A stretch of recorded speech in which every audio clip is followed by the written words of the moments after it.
कर महादेव जी की पूजा होती है।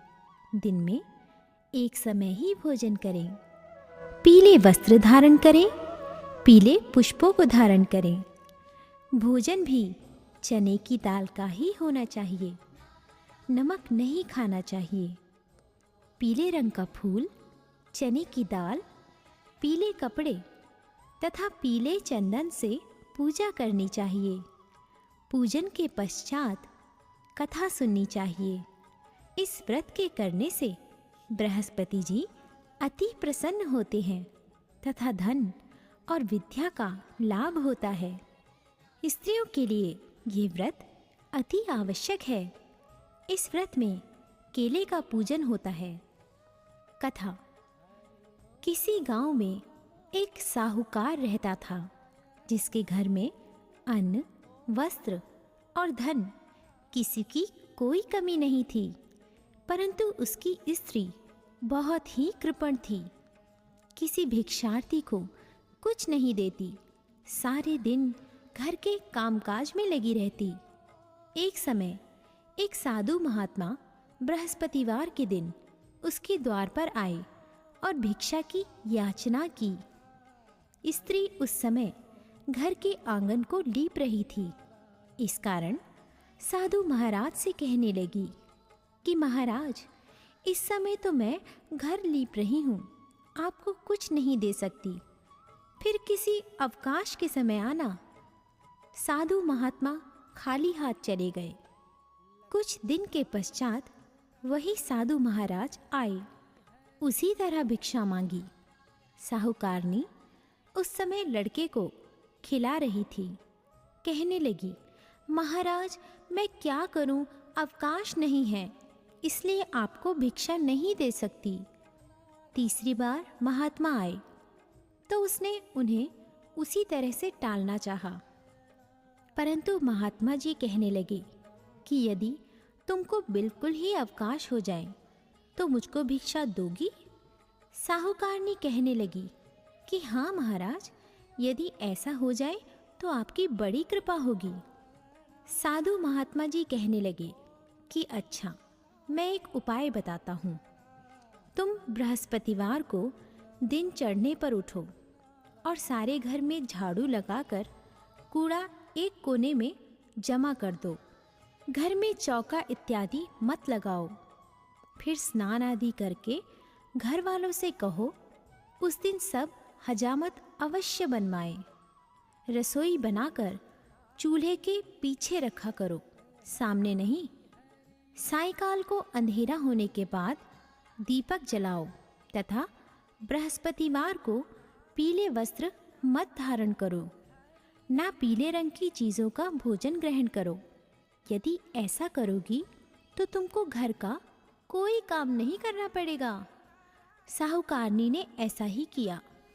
बृहस्पतिवार को दिन चढ़े उठी, झाड़ू लगाकर कूड़े को घर में ही जमा कर दिया। पुरुषों ने हजामत बनवाई, भोजन बनवाकर चूल्हे के पीछे रखा। वह सब बृहस्पतिवारों को ऐसा ही करती रही। अब कुछ काल बाद उसके घर में खाने को दाना न रहा। थोड़े दिनों में महात्मा फिर आए और भिक्षा मांगी, परंतु सेठानी ने कहा, महाराज, मेरे घर में खाने को अन्न नहीं है, आपको क्या दे सकती हूँ?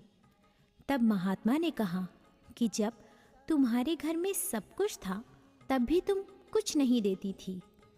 अब पूरा पूरा अवकाश है, तब भी कुछ नहीं दे रही हो। तुम क्या चाहती हो वह कहो। तब सेठानी ने हाथ जोड़कर प्रार्थना की, महाराज, अब कोई ऐसा उपाय बताओ कि मेरे पहले जैसा धन धान्य हो जाए। अब मैं प्रतिज्ञा करती हूँ कि आप जैसा कहेंगे वैसा ही करूँगी। तब महात्मा जी ने कहा, बृहस्पतिवार को प्रातःकाल उठकर स्नानादि से निवृत्त होकर घर को गौ के गोबर से लीपो तथा घर के पुरुष हजामत ना बनवाए। भूखों को अन्न जल देती रहो। ठीक सायंकाल दीपक जलाओ। यदि ऐसा करोगी तो तुम्हारी सब मनोकामनाएं भगवान बृहस्पति जी की कृपा से पूर्ण होंगी। सेठानी ने ऐसा ही किया और उसके घर में धन धान्य वैसा ही हो गया जैसा कि पहले था। इस प्रकार भगवान बृहस्पति जी की कृपा से अनेक प्रकार के सुख भोग कर दीर्घकाल तक जीवित रही।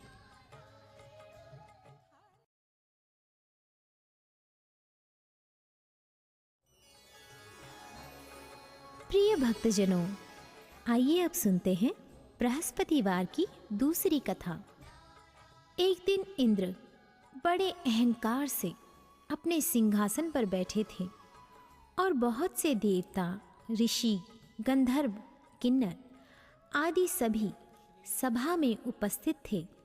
जिस समय बृहस्पति जी वहाँ पर आए तो सबके सब उनके सम्मान के लिए खड़े हो गए, परंतु इंद्र गर्व के मारे खड़ा ना हुआ, यद्यपि वह सदैव उनका आदर किया करता था। बृहस्पति जी अपना अनादर समझते हुए वहाँ से उठकर चले गए।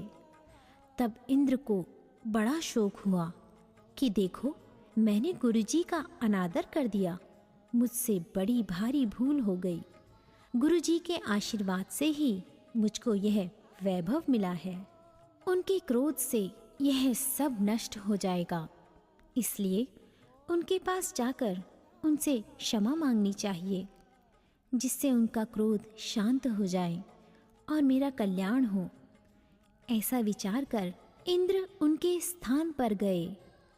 जब बृहस्पति जी ने अपने योग बल से यह जान लिया कि इंद्र क्षमा मांगने के लिए आ रहा है, तब क्रोधवश उनसे भेंट करना उचित ना समझकर अंतर्ध्यान हो गए। जब इंद्र ने बृहस्पति जी को घर पर न देखा, तब निराश होकर लौट आए। जब दैत्यों के राजा वृषवर्मा को यह समाचार विदित हुआ तो उसने अपने गुरु शुक्राचार्य की आज्ञा से इंद्रपुरी को चारों तरफ से घेर लिया। गुरु की कृपा न होने के कारण देवता हारने व मार खाने लगे।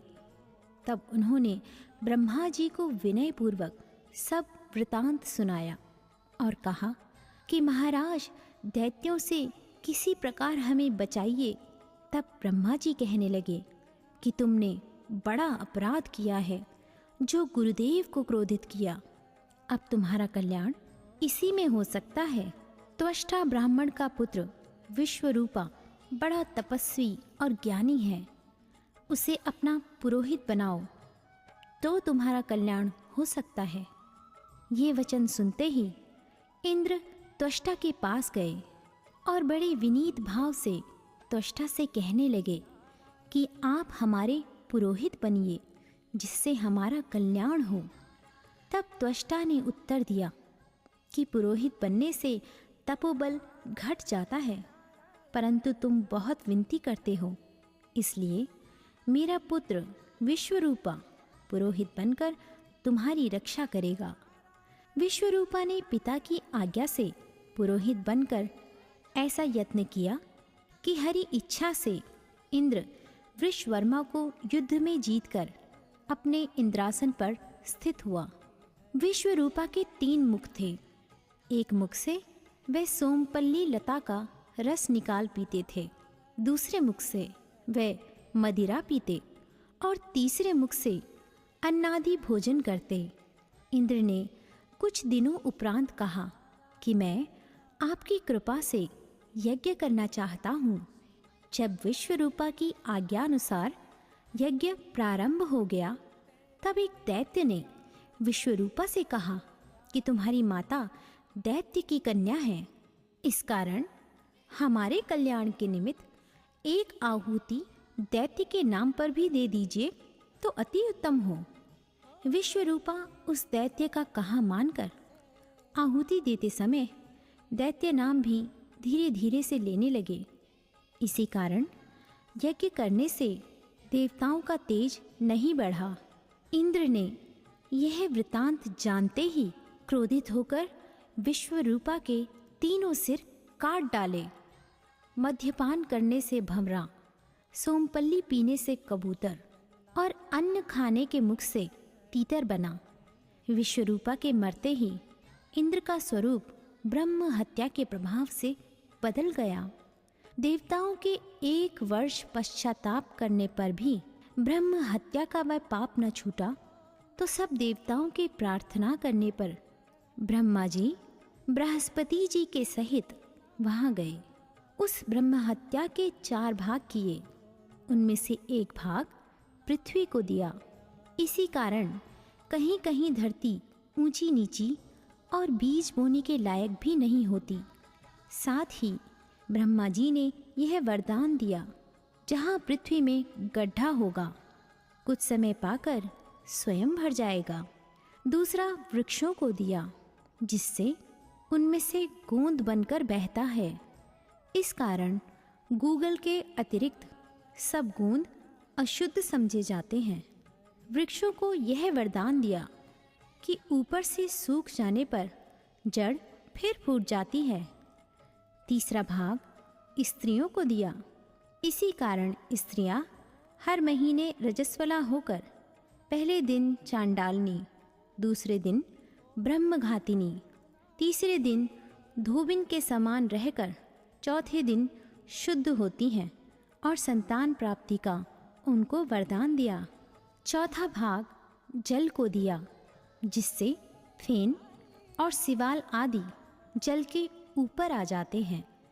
जल को यह वरदान मिला कि जिस चीज़ में डाला जाएगा वह बोझ में बढ़ जाएगी। इस प्रकार इंद्र को ब्रह्म हत्या के पाप से मुक्त किया। जो मनुष्य इस कथा को पढ़ता या सुनता है, उसके सब पाप बृहस्पति जी महाराज की कृपा से नष्ट